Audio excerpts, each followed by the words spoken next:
and welcome to the My Creative Life blog. This week we are working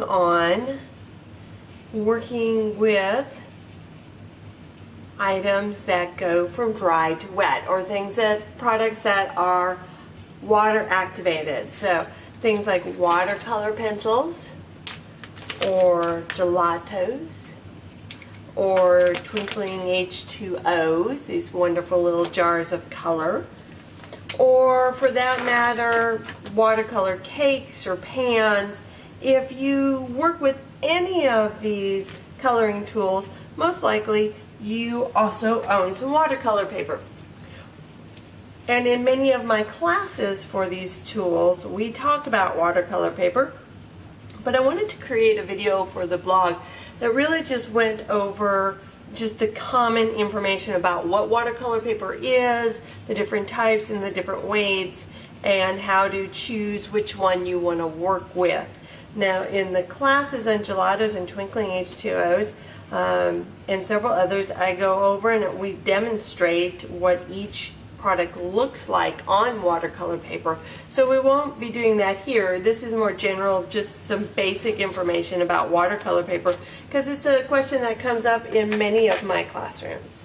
So first of all, watercolor paper comes in basically 3 different types, and that has to do with its smoothness and then a number of different weights. We're going to talk first about the different surfaces of watercolor paper. And before I get to that, I just want to talk briefly about, how does watercolor paper differ from cardstock or canvas? Watercolor paper is designed specifically to have water added to it. It allows the colorant on your watercolor pencils or gelatos to stay on the top of the paper while the water dries. So all the color isn't absorbed into the paper. So if you use them on cardstock, which is fine, your colors just won't be quite as vibrant as they would be on watercolor paper.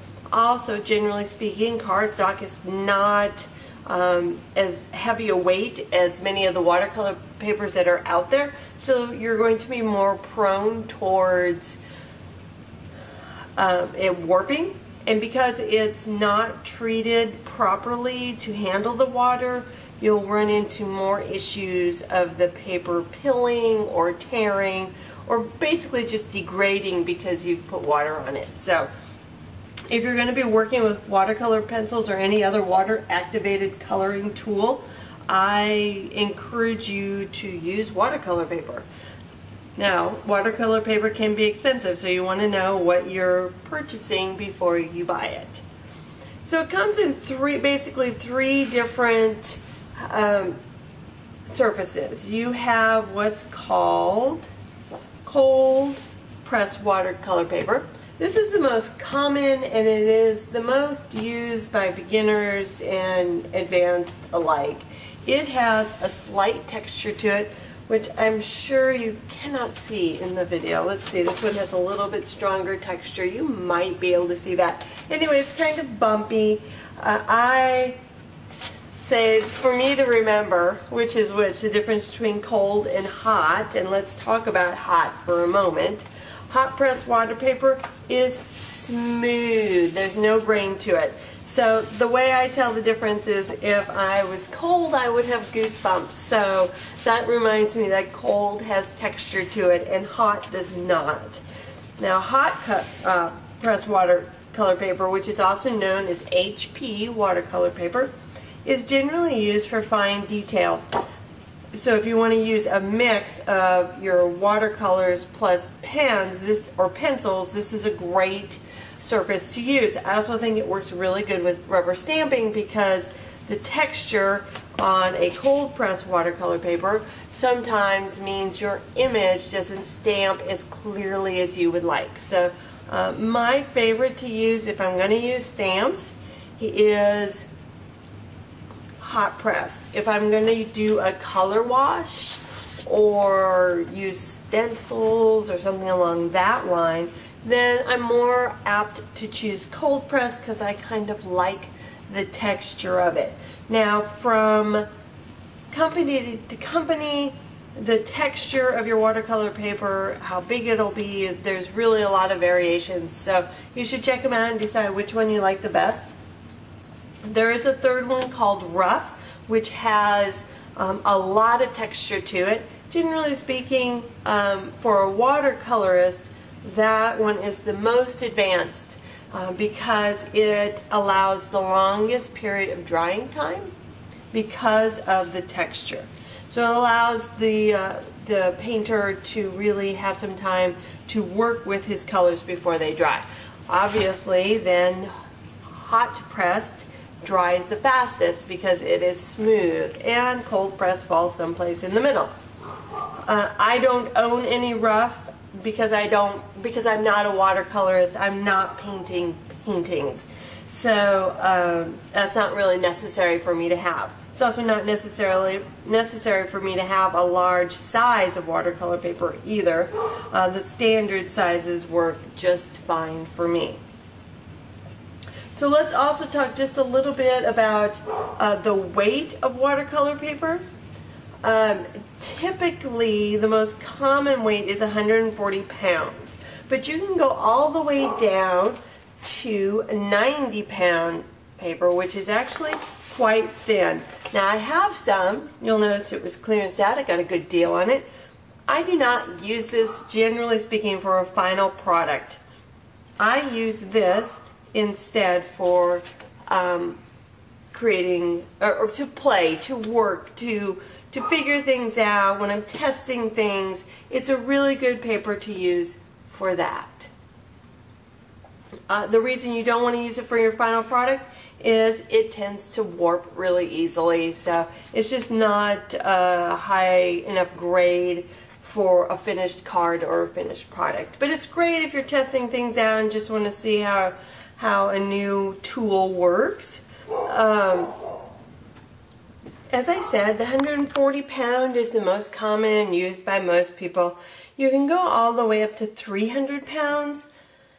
300 pound is pretty expensive for the general crafter. The benefit for it, if you were a watercolor artist, is that you're less likely to have to stretch your paper. Any paper, really. Once you get it wet, the fibers are going to loosen up and it's going to warp a little bit. And then as it dries, it may or may not dry flat.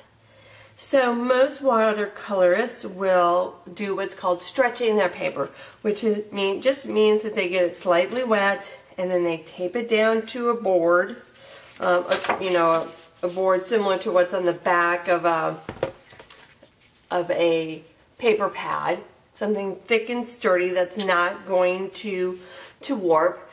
And then they tape it down and then they let it dry flat. And as it dries, the fibers are going to contract, but then when you go back to add color to it, the paper won't warp.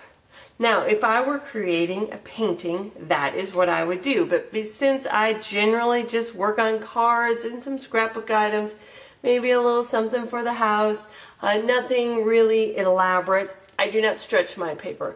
So even 140 pound is going to warp just a little bit, but a lot less than the 90, obviously. But because I'm using such a small amount of paper, it generally works fine. I don't have to worry about stretching it. But you can if you want to make sure that it is perfectly flat. So that's the weight. Let's see how it's sold. Generally, watercolor paper is sold in about 4 different ways. One, you can have just loose sheets of it. You can buy it spiral bound, which is what you would find in most craft stores. You can also buy it in much larger sheets that come in rolls. My favorite way is to buy it in these blocks, which is what you see here. And the blocks will be glued on all 4 corners. So that really helps to kind of keep it from warping, because it's similar to having it on a board.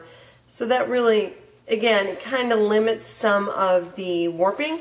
Of course, for me, because I'm using just a small amount, I may take the sheet out before I start working on it. Just depends on how I want to do it for that time. So after you get done coloring, you simply separate the sheet out and pull it away from the pad. Now these are harder to find in a typical craft store. I buy mine on Dick Blick. They're really good price there. So I have both hot press and cold press. Like I said, I tend to use hot press when I am coloring in a stamped image because I want that stamped image to be a really clear image. And obviously if you want to use watercolor paper as your entire front of your card and you want to stamp a sentiment on it, then definitely you want to use hot press. I use cold press for other projects where I'm not going to have a stamped image, or I don't have a stamped image where I care about the fine details. So this works better for me, like I said, when I'm doing a background wash or a collage piece, or I'm using stencils. So that's basically the basic information about watercolor paper, the differences and the surface type and the weight, and what's the best for the project that you might be completing. If you have any questions about any of this information, please be sure to let me know. And I look forward to seeing you on the My Creative Life blog.